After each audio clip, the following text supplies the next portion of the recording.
Și a venit neamișul Goldberg ăsta și a zis lui mama.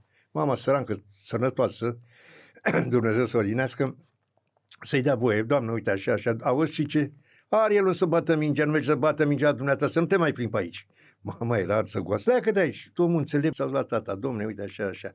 Domne, are calități, poate să ajungă sportiv, are viitorul, dar nu pot că e nevastă mea. Facem altceva, veni la școală, în Grozăvești, acolo e o clădire, aia e școala, biserică, acolo m-a botezat și acolo e clădire.